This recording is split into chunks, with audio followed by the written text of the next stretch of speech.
All right, this is another one of those fascinating SEC matchups, kind of like Texas A&M and Tennessee this year that you don't really see often, but you're going to see a lot more of next year and in years following as the SEC abolishes divisions and becomes one big entity with all of its teams playing each other cyclically every year, every other year. Everybody will see each other within the span of 2 years, whether at home or on the road. So that's coming. These two teams will be seeing each other a lot more. But it's Georgia and Ole Miss. And let me tell you, college football playoff stakes lie on this game. I'm just going to put this out there as maybe some foreshadowing. If Ole Miss wins this one, chaos will ensue. That's all I'm going to say. Now, Ole Miss, they're going to be playing with desperation. Because they only have one loss, but the one loss is to Alabama, who is in the driver's seat, the absolute driver's seat right now for the SEC West. So they seem to be cruising to Atlanta right now. They're taking on Kentucky this weekend. Ole Miss needs Alabama to lose in order to get into the SEC championship. They actually need them to lose twice because if Alabama loses, they'll only have one SEC loss, and Ole Miss will have one SEC loss. So Alabama will have the head-to-head, so they would advance.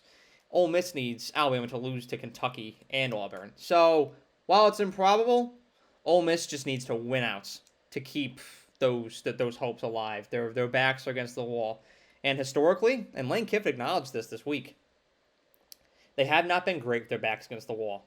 You saw them in that Alabama game last year. I'm not going to go through the whole spiel again because I did that in the LSU Ole Miss pick video a couple weeks ago.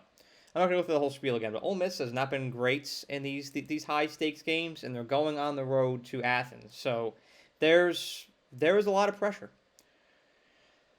Offensively, Ole Miss has almost been the standard. Yes, you've had great offenses like LSU, Washington, USC, Oregon. Ole Miss, you could argue they're in that conversation. They've had a very productive offense this year. They're very exciting to watch. Jackson Dart has really come to his own. He's gotten more comfortable every week, especially since that Alabama game.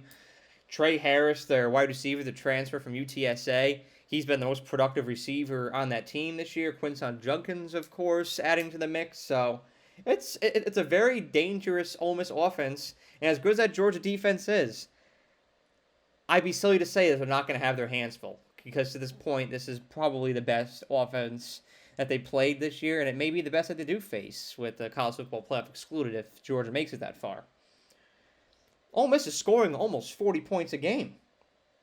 It's been fantastic. So it's an incredible offensive unit, but I gotta acknowledge their defense. Defensively, they're not bad for the lackluster like LSU, but they've had their struggles. I mean, they allowed 35 points to a Texas A&M team that's been struggling offensively a lot. You saw how they played against Tennessee. You saw how they played against Alabama. Max Johnson put up 305 passing yards against them, and he hasn't. he hasn't been that this year. So Ole Miss defensively, they've got some adjustments to make going in to face Carson Beck and Ladd McConkey in that offense because even without Brock Bowers, it's been a force, and I'm going to use that to transition into Georgia. Georgia looks comfortable. They just seem firing all four cylinders. They seem like they're winning and they're having the times of their lives doing it. It's been great for them so far, and between the hedges, they've been dominant. You want to guess the last time they lost a game between the hedges? Oh yeah, it was 2019. I was still attending Siena College. It was against South Carolina.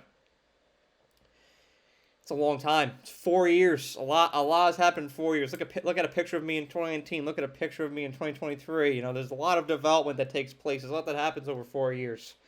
So it's been a very long time. Georgia has, even without Brock Bowers, they've been clicking all four cylinders. They're very balanced on both sides of the ball. But the question is, will they be too comfortable? They had a great win against Missouri. They had a great win against Florida. Great win against Auburn. Even though it was gritty, it was a great win. Kentucky. Things seem to be going their way. I have a saying that I use a lot when my radar is going off, when my instinct's trying to tell me something. And it's something stinks. Something stinks with this game. You'd think it's the logical choice to pick Georgia over Ole Miss, but there's just something about this Veterans Day weekend in college football. It's mayhem. You remember 2016 Veterans Day weekend? Iowa beat Michigan. USC beat Washington. Pitt beat Clemson. Yes, two of those three teams that lost ended up making the college football playoff anyways. But it really shook up that college football playoff picture when it came to those rankings that following Tuesday. I think you're going to see that kind of mayhem again this weekend. I picked Penn State over Michigan. I picked against Ole Miss the last time I had a video at 10 minutes. And you know what? I ate my words. I'm not going to eat my words again this time. I'm taking Ole Miss. I'm taking Ole Miss to win this thing 38-31. I think they're going to go to Sanford Stadium. I think that they're going to outscore the Bulldogs.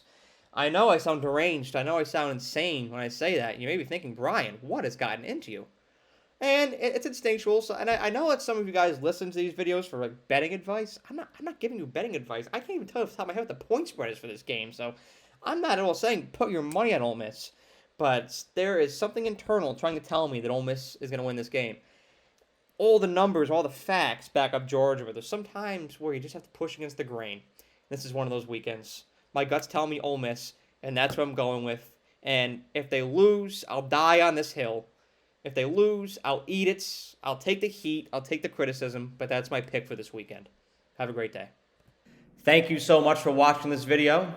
I really appreciate you and the time that you took out of your day to watch the video. And if you enjoyed it, please be sure to like the video and share it, as well as subscribe to The Era. The more likes and subscribers I get on this channel, the more resources I can attain, and the more resources I can attain, the more value I can provide to you, the viewer. And that is how I show my appreciation for you for the time that you devote to watching my videos. So thank you so much, and have a great day.